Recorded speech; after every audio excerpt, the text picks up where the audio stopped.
Hello, welcome to Sumo biology online classes. तो चलिए एक छोटा सा सेशन रखते हैं पेडिग्री एनालिसिस का। हालांकि इससे रिलेटेड बहुत मेरी वीडियोस डली हुई हैं। ये सेशन मैं इसलिए ला रहा हूँ कि पर्टिकुलरली ये जो वीडियो है ये मैंने शॉर्ट में डाली थी। आप जानते हैं शॉर्ट में 1 मिनट की वीडियो बनानी होती है, उसमें मैंने एक्सप्लेन किया था कि ये पेडिग्री चार्ट जो है किस ट्रेट को शो कर रहा है। तो उस पर आप देखिए, अगर मेरी शॉर्ट वीडियो पर जाएंगे मोर देन 12,000 व्यूज़ हो चुके हैं। लेकिन पिछले 1-1.5 महीने से जब से नीट के लिए बच्चे वीडियोस देख रहे हैं और ऑनलाइन ट्रैफिक बढ़ा है, तो कई सारे बच्चों ने इस पर ऑब्जेक्शन किया कि एक्सप्लेनेशन आपकी गलत है। मैंने उनको बोला ये एक्स लिंक्ड ट्रेट है। मैंने समझाने की कोशिश करी कि ये एक्स लिंक्ड डोमिनेंट ट्रेट है। तो बच्चे वहाँ चैलेंज कर रहे हैं कि भैया ये ऑटोसोमल डोमिनेंट ट्रेट है। कुछ बच्चों ने तो काफ़ी हार्श लैंग्वेज भी लिखी है। क्या मैं ईगोस्टिक पर्सन नहीं हूँ, मैं इसको ईगो का इशू नहीं बनाता, लेकिन आप लोग की क्लैरिटी के लिए इसको मैं डिटेल में डिस्कस करना चाहता हूँ। वहाँ पे 1 मिनट में टाइम की लिमिटेशन रहती, बाउंडेशन रहती, इतनी ज़्यादा मैं सब बातें समझा नहीं सकता। इसीलिए यहाँ पे अब लॉन्ग वीडियो डाल के मैं आपके 4-6 पेडिग्री के सॉल्यूशन यहाँ पे आपसे डिस्कस करता हूँ, तो उससे आपकी कई चीज़ें क्लैरिटी आएगी। तो पेडिग्री एनालिसिस इस वीडियो को वही बच्चे देखे जिनको ये सब पता है कि ऑटोसोमल ट्रेट क्या है, सेक्स लिंक ट्रेट क्या है, ये टर्म पता है, रिसेसिव एलील और हमारा dominant allele recessive trait, dominant trait क्या है, वो साथ अगर जानते हो आप, ये सब बेसिक बातें जानते हो तो फॉलो करो, इस वीडियो को आगे देखो, वरना आप वीडियो से स्किप कर जाओ, वीडियो से आप निकल जाओ बाहर और कोई फ़ायदा नहीं होगा देखने का। चलिए, क्वेश्चन है which type of trait is this, x link dominant, x link recessive, autosomal dominant, autosomal recessive. तो जैसे ही पेडिग्री कभी भी आपके सामने आए, पेडिग्री में आपको जो पेडिग्री आएगी नीट के लेवल की, उसमें 2 से 3 जनरेशन को वो दिखाएंगे। यहाँ पे 4 जनरेशन है, ठीक है जी। 3 जनरेशन या 4 जनरेशन तक दिखा सकते हैं। सबसे पहले आपने ट्रिक बता दूंगा आपको इस पेडिग्री के लिए भी और कोई भी पेडिग्री हो। सबसे पहले आप पेडिग्री में देखिए जो कपल्स हैं, ये हस्बैंड वाइफ हैं, आपको पता ही है ये फीमेल का रिप्रेजेंटेशन है, सिंबल ये मेल का है। और अगर ये सॉलिड है मतलब फील्ड है, तो इसका मतलब है कि इसमें फुल ब्लोन डिजीज़ या फुल ब्लोन ट्रेट इविडेंट है, ट्रेट इविडेंट है, ठीक है जी। अब जो हम लोग ये लगा देते हैं, एक टर्म यूज़ करते हैं कैरियर, तो बहुत सारे बच्चे उधर आते हैं वो कैरियर का भी नहीं जानते। कैरियर हम लोग किसके लिए यूज़ करते हैं? कैरियर हम लोग ऐसे इंडिविजुअल के लिए यूज़ करते हैं, ध्यान से सुन लीजिए। कैरियर ऐसा इंडिविजुअल है जो कैरी कर रहा है डिफेक्टिव एलील, एक defective allele, single defective allele carry कर रहा, लेकिन उसमें फुल ब्लोन डिजीज़ नहीं आ रही, क्योंकि ये जो ट्रेट है या डिजीज़ अंडर कंसंट्रेशन या करेक्टर अंडर कंसंट्रेशन जिसकी बात हो रही है, वो डोमिनेंट एलील से गवर्न ना होकर रिसेसिव एलील से गवर्न हो रहा, और single recessive allele would not be able to express itself, क्योंकि उसका जो काउंटर पार्ट है वो डोमिनेंट एलील है। तो डिफेक्टिव एलील जो है आपका वो रिसेसिव नेचर का, इस वाले एलील की वजह से डिजीज़ आ रही है। लेकिन क्योंकि उसका जीनोटाइप हीट्रोजाइगस है, एक डोमिनेंट एलील भी है, तो इसको सप्रेस कर रहा, तो उसकी इफेक्ट आ नहीं रहा, लेकिन डेफिनेटली वो कैरी तो कर रहा है ना एक डिफेक्टिव एलील। तो कैरियर टर्म हम लोग ऐसे इंडिविजुअल के लिए यूज़ करते हैं जिसके पास डिफेक्टिव एलील तो है, लेकिन वो रिसेसिव नेचर का होने के कारण अपना इफेक्ट नहीं दिखा पा रहा, और जैसे ही होमोजाइगस कंडीशन आएगी वो अपना इफेक्ट दिखा देगा, ठीक है। दूसरी बात अब आपने ये ध्यान में रखनी है, डोमिनेंट जो ट्रेट है, डोमिनेंट ट्रेट वो है जो डोमिनेंट एलील की वजह से आ रहा है। तो डोमिनेंट ट्रेट में कोई भी इंडिविजुअल कैरियर नहीं होगा, उसमें फुल ब्लोन डिजीज होगी। तो डोमिनेंट में जो बन सकते हैं जीनोटाइप, या तो होमोजाइगस डोमिनेंट या हीट्रोजाइगस डोमिनेंट, और तीसरा जीनोटाइप आपका होमोजाइगस रिसेसिव। इस पर तो डिजीज आने का मतलब ही नहीं है, क्योंकि डिजीज हो रही है कैपिटल ए की वजह से। तो अगर होमोजाइगस कंडीशन है तो दिखाएगा डिजीज, और अगर हीट्रोजाइगस कंडीशन है तो भी डिजीज दिखाएगा, क्योंकि इसका नेचर डोमिनेटिंग है, ये डोमिनेट कर रहा है रिसेसिव एलील को, और डिजीज कैपिटल ए की वजह से आ रही, तो डिजीज इसमें होगी। इसलिए डोमिनेंट के ट्रेट में, ऐसा ट्रेट जो डोमिनेंट एलील से गवर्न होता है, उसमें कैरियर की अवधारणा बनेगी ही नहीं, कैरियर नहीं होगा, फुल ब्लोन डिजीज पेशेंट में ऑर्गेनिज्म में होगी, लक्षण खुल के सामने आ जाएगा। अब आइए, which type of trait is this. तो जैसे ही पेडिग्री आए, आप सबसे पहले पेडिग्री में ये देखिए कहीं पे ऐसा कपल हस्बैंड वाइफ है जिनमें दोनों में डिजीज़ ना शो हो रही हो, हस्बैंड और वाइफ, मतलब ना मदर में फादर में किसी में डिजीज़ ना हो, लेकिन बच्चे में डिजीज़ हो, नीचे उनके जो बच्चे होते हैं उनमें डिजीज़ हो। तो यहाँ देखिए ये कपल है, इसमें फादर में डिजीज़ है, ये कपल है इसमें मदर में डिजीज़ है, ये कपल है इसमें फादर में डिजीज़ है, और नीचे प्रोजीनी में डिजीज़ है। तो ये डोमिनेंट एलील का केस है, डोमिनेंट ट्रेट है ये तो इससे बात पता लग गई। अगर रिसेसिव ट्रेट होता तो पेडिग्री में जो आपको पेडिग्री दी जाएगी उसमें एक ना एक कपल ऐसा जरूर होगा जहाँ पे हस्बैंड और वाइफ या मदर और फादर दोनों डिजीज ना दिखा रहे हो, फुल बोन करेक्टर ना आ रहा हो, डिजीज एविडेंट ना हो, लेकिन नीचे प्रोजिनी में डिजीज हो या करेक्टर हो। ठीक है, तो एक चीज़ आपने विद इन अ सेकेंड, कभी भी पेडिग्री आए विद इन अ सेकेंड आप ये इन्फर कर सकते हो कि ये डोमिनेंट ट्रेट है कि रिसेसिव। तो ये डोमिनेंट ट्रेट है। अब हमें क्वेश्चन ये आ गया नया दूसरा पार्ट कि ये एक्स-लिंक्ड डोमिनेंट है कि ये ऑटोसोमल डोमिनेंट है। अब यही पर्टिकुलर यही पेडिग्री का मैंने वहाँ पे 60 सेकंड के अंदर एक्सप्लेनेशन दे दी थी कि भाई ये with in a minute explain कर दिया कि ये एक्स-लिंक्ड ट्रेट है। बहुत सारे बच्चे आज भी उस पर कमेंट मारते हैं कि सर ये गलत है, ये ऑटोसोमल लिंक ट्रेट है, ऑटोसोमल डोमिनेंट ट्रेट है। तो बेटा मैं आपको एक्सप्लेन करना चाहता हूँ ये ऑटोसोमल लिंक ट्रेट नहीं है। क्यों नहीं है, क्यों एक्स-लिंक्ड ट्रेट है, कोई तो कारण हो। तो देखिए जहाँ पे जिस कपल में फादर इफेक्टिव है, फादर से डिजीज़ का इनहेरिटेंस किस में हो रहा है, डॉटर्स में हो रहा, सन ये दोनों बच गए। अब ये मदर थी, मदर से मदर में हुआ और सन दोनों में हुआ। अब ये वाले कपल में फिर से फादर डिफेक्टिव है, फादर डिजीज़ दिखा रहा है, लेकिन फिर दोनों डॉटर डिफेक्टिव, मतलब डिजीज़ का इनहेरिटेंस हो गया, कैरेक्टर का इनहेरिटेंस हो गया, लेकिन बेटा बच गया। ऐसा क्यों हो रहा भाई? ऐसा इसलिए हो रहा है ये एक्स-लिंक्ड ट्रेट है। इसकी लॉजिकल एक्सप्लेनेशन यही हम दे सकते हैं, क्योंकि फादर में जब स्पर्म बनेंगे दो तरह के बन सकते हैं, कैरिंग द एक्स क्रोमोजोम और वाई क्रोमोजोम। मदर में एग बनेगा, हमेशा उसमें एक्स ही होगा। तो फादर कभी भी अपना एक्स अपने सन को नहीं दे पाता, क्योंकि उसका वो स्पर्म जो एक्स कैरी कर रहा, जब एक्स से फ्यूज़ होगा तो डॉटर ही बनेगी, और वो स्पर्म जो वाई कैरी कर रहा, वाई क्रोमोजोम, वो जब एक्स से फ्यूज़ होगा कैरिंग द एक्स, तब जो जीनोटाइप बनेगा एक्स वाई वाला, वो और जाइगोट डेवलप होगा मेल में।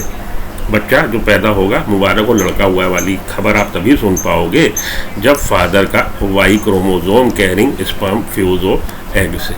ठीक है, अब ये इस केस में देखिए फादर जब भी इफेक्ट दिखा रहा, डिफेक्ट दिखा रहा है या डिजीज दिखा रहा है, ट्रेट दिखा रहा है, डॉटर नहीं, क्योंकि फादर का एक्स क्रोमोजोम इनहेरिटेंट होता है, डॉटर में तो जाता ही जाता है, क्योंकि फादर का sperm carrying the X when get fuse with egg तभी डॉटर बनती है। तो ये डोमिनेंट ट्रेट है। एक एक्स डिफेक्टिव आ गया फादर वाला, ये एक्स एफ लिख देता हूँ, ये फादर वाला है और ये मदर वाला है। यहाँ पे डॉटर में डिजीज़ आ गई, डॉटर में डिजीज़ आ गई। अब फादर का वाई और मदर का एक्स, तो ये नॉर्मल हो गए बच्चे। अब इसमें डिजीज़ है इस वाले में, ठीक है। अब इसको फिर से देख लीजिए, इसके पास जो जीनोटाइप है वो एक्स एफ मतलब फादर से मिला और एक्स मदर वाला, और यहाँ पे एक्स वाई है इसका जो दामाद है। अब इसके जब एग बनेंगे दो तरह के बनेंगे, एक्स एफ या एक्स, मतलब कैरिंग डिफेक्टिव एलील और कैरिंग नॉर्मल एलील। ये वाला रिसेसिव एलील वाला, दो तरह के इसके एग बने, और इसके जो बन रहे स्पर्म वो दो तरह के बन रहे हैं। तो जो डॉटर बन रही है वो डिफेक्टिव भी हो सकती है, और अगर डॉटर इस तरह के एग से फ्यूज हो जाए, मतलब फादर का एक्स इस वाले का एक्स कैरिंग स्पर्म मदर के नॉर्मल एक्स से फ्यूज हो जाए, तो डॉटर नॉर्मल भी हो सकती है, जो कि ये डॉटर है।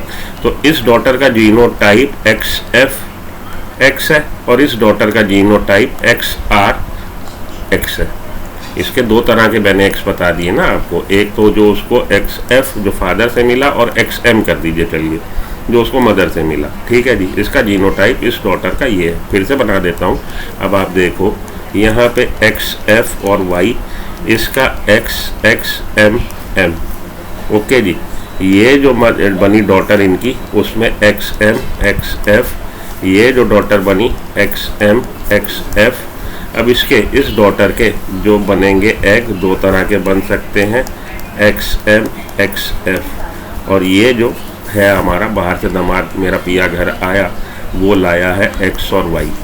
ये बन सकते हैं, आपके प्यूनेट स्क्वायर बना लीजिए combination X M X X M X X M Y और एक्स एफ वाई। तो सन भी डिफेक्टिव हो सकता है और डॉटर भी डिफेक्टिव हो सकती है। सन भी क्लियर हो सकता है, डॉटर भी क्लियर हो सकती है। यहाँ पे यही दिखाया गया कि डॉटर भी डिफेक्टिव, डॉटर भी क्लियर, सन भी डिफेक्टिव, सन भी क्लियर। अब इस सन का जो जेनेटिक मेकअप है वो क्या है, ठीक है। अब मैं ये रब कर दूँ इतना। अब इस सन का जेनेटिक मेकअप है एक्स एफ, इसका जो एक्स चलता चला आ रहा था साथ के साथ वाई, ठीक। अब इसमें फिर से दो तरह के स्पर्म बन सकते हैं, एक्स एफ वाई और इधर जो फीमेल है उसका आप एक्स एक ही तरह का रख लीजिए। तो डॉटर जब बन रही है हमेशा देखिए डिफेक्टिव ही बनेगी, और जो सन बनेंगे क्लियर ही बनेंगे। तो ये लॉजिकल एक्सप्लेनेशन हो गई। अब हम आते हैं, क्या ये ऑटोसोमल डोमिनेंट का केस हो सकता है? बेटा वो होने को हो तो सकता है लेकिन लॉजिकल नहीं होगा। ऑटोसोमल डोमिनेंट में ये जीनोटाइप आप दे दीजिए, एक इसको रिसेसिव एलील देना ही पड़ेगा क्योंकि यहाँ पे नॉर्मल बन रहा, और इसको आप ये दे दीजिए एलील। तो इसका जीनोटाइप इस डॉटर का ये, इस डॉटर का ये। लेकिन क्या आपको ये बात हजम हो रही है कि इसमें दो तरह के स्पर्म बन रहे हैं, ए और ए, और इसका एक ही तरह का एक बन रहा है ए। अब हर बार जब भी डिफेक्टिव एलील वाला कैपिटल ए आ रहा है तो उस स्पर्म में हमेशा एक्स क्यों है, उस स्पर्म में वाई क्यों नहीं है? चांस तो ये भी है ना कि वाई वाला भी हो। अगर ये ऑटोसोम पे ये डिफेक्टिव एलील है तो स्पर्म जो बन रहे हैं ऑटोसोम से, तो उसको नॉर्मल एलील, ये हमारा डिफेक्टिव एलील या नॉर्मल एलील आ रहा है। लेकिन हमेशा ये जो डोमिनेंट एलील ऑटोसोम वाला है वो ऐसे डॉटर ही क्यों डिफेक्टिव हो रही है हर बार, सन कैसे बच रहा, ये क्यों हो रहा, मैं ये पूछ रहा हूँ। ये लॉजिकल एक्सप्लेनेशन साइंस से आप ये कहीं मैटर ऑफ चांस है भाई कि जब भी डिफेक्टिव एलील वाला स्पर्म बना वो एक्स के साथ ही बना, भाई उसको वाई के साथ बनने का भी तो पूरा चांस था, 50% चांस तो था। तो इसके तीन बच्चे हुए, दोनों डॉटर डिफेक्टिव हो गई लेकिन सन बच गया। ऐसा क्यों करके हुआ? चलिए एक बार तो हुआ ही हुआ पेडिग्री में, फिर दोबारा यही हुआ कि जब भी फादर डिफेक्टिव है फिर से जब भी डॉटर हुई वो डिफेक्टिव हो गई, सन बच गया। तो एक बार हुआ, चलिए कोइंसिडेंस है, एक बार हो गया फिर दोबारा कोइंसिडेंस, बात हजम नहीं होती, लॉजिकल नहीं लगती कि हर बार जब भी सन से इनहेरिटेंस हो, मतलब फादर ये मेल से इनहेरिटेंस हो रहा, डॉटर ही क्यों फंस रही है भाई? अगर ये ऑटोसोमल का ट्रेट है तो ऑटोसोम में दो तरह के आपके स्पर्म बनने की चांस, या तो ऑटोसोम ऐसा जिस पे डिफेक्टिव एलील डोमिनेंट एलील, या ऑटोसोम ऐसा जिस पे रिसेसिव एलील। अब इसके साथ एक्स भी जा सकता है, इसके साथ वाई भी जा सकता है स्पर्म में, ठीक है। तो हमेशा एक्स के साथ ही क्यों आ रहा है, मैं ये कह रहा हूँ। चलिए एक बार इस वाले कपल के साथ तो ये कहानी हुई, राम कहानी, फिर आगे फिर क्यों हो गई? ये चीज़ हजम नहीं होती। इसलिए ये कैसा ट्रेट है? ये एक्स लिंक ट्रेट है, एक्स लिंक डोमिनेंट ट्रेट है। इफ एंड बट की कोई गुंजाइश नहीं रहनी चाहिए। ओके, ये तो एक समझा दिया, एक पेडिग्री और समझा दूँ। इसी तरह से तो आपके फंडे ज्ञान चक्षु थोड़े से खुल जाएंगे। आइए एक और कोई बात कर लें, इसी की बात कर लें। Which type of trait is this? पूछ रहा है कि किस तरह का ट्रेट है। तो देखिए, जो आपको पहले एक्सप्लेनेशन दी थी, कहीं पे भी कोई आपको ऐसा नहीं दिख रहा कपल जिसमें डिजीज़ ना हो, माँ बाप में डिजीज़ ना हो लेकिन बच्चे में डिजीज़ हो, तो ये डोमिनेंट का ट्रेट हो गया, ठीक है। अब डोमिनेंट के ट्रेट में ये एक्स लिंक डोमिनेंट है कि ये ऑटोसोमल डोमिनेंट है? अब आपको जो ऑप्शन दी है इसमें पूछ रहा है जी ऑटोसोमल रिसेसिव, रिसेसिव का तो ट्रेट ही नहीं है। हालांकि रिसेसिव का हो सकता है, ऐसी बात नहीं। क्यों हो सकता है? आप इसको ये जेनेटिक मेकअप दीजिए, इसको ये दीजिए, तो यहाँ पे डिजीज़ आ गई, यहाँ पे डिजीज़ आ गई, यहाँ पे डिजीज़ आ गई। अब देखिए 3 बच्चे हुए, लेकिन हर बार इसमें तो इसका जो बनेगा स्पर्म उसमें डिफेक्टिव एलील ही है। इधर जो एक बन रहा है उसके 2 तरह के चांस हैं, या तो डिफेक्टिव एलील या हमारा नॉर्मल एलील। हम लोग रिसेसिव का केस मान के चल रहे हैं कि ऑटोसोमल रिसेसिव का। तो भैया ये 3 बच्चे पैदा हुए और हर बार इधर से जब भी फ्यूज़न हुआ, ये चांस क्यों नहीं बना कि इस वाले एलील कैरिंग एग से मर्ज हो जाए इसका स्पर्म? ठीक है, मतलब ये चांस भी तो बन सकता था। अगर ये ऑटोसोमल रिसेसिव का केस हो तो इसको ये जेनेटिक मेकअप आपको मदर को देना पड़ेगा, तभी नीचे डिजीज़ आएगी। एक डिफेक्टिव एलील मदर से आया, एक डिफेक्टिव एलील फादर से आया, चलो मान ली बात, आ गया। लेकिन ये क्यों नहीं आया 3 बार? ऐसा कोइंसिडेंस नहीं हो सकता, साइंस लॉजिकल नहीं है। होने को तो हो सकता है लेकिन लॉजिकल नहीं है। आपको पेडिग्री इतनी कंफ्यूजिंग नहीं आएगी, क्लियर कट आएगी। तो ये प्लस यहाँ पे तो हुआ, फिर यहाँ पे देख लीजिए, अगर इसको हम ये मान लेते हैं कि ये चलो हो गया, हो भी गया, तो अब बाहर से जो जनरेशन, बाहर से जो आ रहे हैं इंडिविजुअल, जैसे दामाद या ये बहू, तो डिफेक्टिव एलील लेके आएंगे, तभी आगे फिर डिजीज जा पाएगी। इनके पास भी एक डिफेक्टिव एलील हो, ऐसा नहीं होता, ऐसा नहीं होता। तो ये आपका रिसेसिव का ट्रेट नहीं, डोमिनेंट का ट्रेट है। अब डोमिनेंट के ट्रेट में कैसा ट्रेट है? देखिए यहाँ पे ऑटोसोमल रिसेसिव हटा दीजिए और हमारा एक्स लिंक्ड रिसेसिव हटा दीजिए। हम लोग ये डिसाइड कर चुके हैं डोमिनेंट का ट्रेट है। क्योंकि हर जनरेशन में डिजीज़ जा रही है। कोई भी माँ बाप ऐसे नहीं है जो माँ बाप डिजीज़ ना दिखा रहे हो लेकिन नीचे डिजीज़ हो। अब ये एक्स लिंक्ड रिसेसिव है कि ऑटोसोमल, ये आपका कैसा मतलब डोमिनेंट का एक्स लिंक्ड डोमिनेंट है कि ऑटोसोमल डोमिनेंट है। अगर ये एक्स लिंक्ड डोमिनेंट हो तो सन से मेल में डिजीज़ नहीं जाएगी, मेल से मेल में डिजीज़ नहीं जाएगी। अगर ये पहली बात तो हम ये समझ गए पेडिग्री देख के डोमिनेंट का केस है, ऐसा केस है जो डोमिनेंट एलील की वजह से हो रहा। अब हमें ये डिसाइड करना ऑटोसोमल डोमिनेंट है कि एक्स लिंक्ड डोमिनेंट है। वाई वाला केस तो आपसे पूछा ही नहीं जाएगा। अगर वाई वाला केस होता तो केवल मेल उसमें इफेक्टिव दिख रहे होते, मेल में डिजीज़ होती, फीमेल सेक्स डिफेक्टिव ना होता। तो फीमेल सेक्स में भी तो वाई का तो हटा ही दीजिए। अब हमें डिसाइड ये करना कि डोमिनेंट में ये एक्स लिंक्ड डोमिनेंट है कि ऑटोसोमल डोमिनेंट है। अगर ये एक्स लिंक्ड डोमिनेंट हो तो भैया इससे डिजीज़ इसमें ना आती। मेल अपना कभी भी एक्स सन को नहीं देता क्योंकि एक्स वाई इसका स्पर्म कैरिंग वाई इससे जब मर्ज हुआ यहाँ डोमिनेंट, तो इसके दोनों ही एक्स जो है वो रिसेसिव एलील कैरी कर रहे हैं, वरना यहाँ डिजीज़ शो हो रही होती। तो इसमें डिजीज़ कहाँ से आ गई? इसका मतलब कैसा केस है? ये भी आपका कैसा केस है? ऑटोसोमल डोमिनेंट का केस है। ये भी मुंह से निकल गया। पहले वाला था एक्स लिंक्ड डोमिनेंट, ये है आपका ऑटोसोमल डोमिनेंट। आगे चलता हूँ एक पेडिग्री और उससे आपकी बहुत सारे दुख दर्द दूर हो जाएंगे जो बच्चे अभी तक इसमें फंसे हुए हैं। इस वाले को देख लीजिए, वही बात है भाई, मेल से मेल में डोमिनेंट का केस है, आपने देखते ही समझ लिया क्योंकि हर जनरेशन में है। इस वाले केस की बात कर रहा हूँ, डोमिनेंट का केस है क्योंकि कहीं भी ऐसे माँ बाप नहीं है जिनमें डिजीज़ ना हो, नीचे डिजीज़ हो। अब डोमिनेंट में क्योंकि एक्स फीमेल अपना एक्स दोनों को दे सकती, मेल अपना एक्स मेल को नहीं दे सकता। ये कैसा ट्रेट हो गया? ये आपका ट्रेट हो गया ऑटोसोमल डोमिनेंट। ठीक है, इस वाले केस में आ जाइए। तो ये देखिए माँ बाप में डिजीज़ नहीं, नीचे डिजीज़, रिसेसिव का केस है। अब रिसेसिव के केस में, रिसेसिव का केस है, ये बात तो समझ में आई। रिसेसिव के केस में ये एक्स लिंक्ड रिसेसिव है कि ये आपका ऑटोसोमल रिसेसिव है।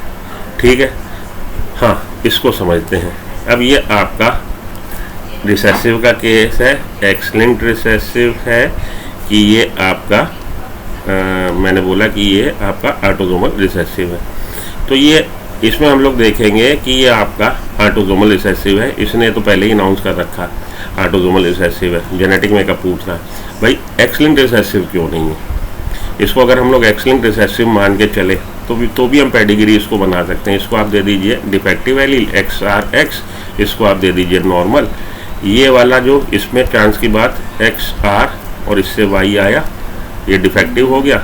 अब यहाँ पे इसको भी फिर आपको डिफेक्टिव एलील देना पड़ेगा और ये Y और ये X अगर फ्यूज़ हो जाए तो यहाँ पे ये बच जाएगा।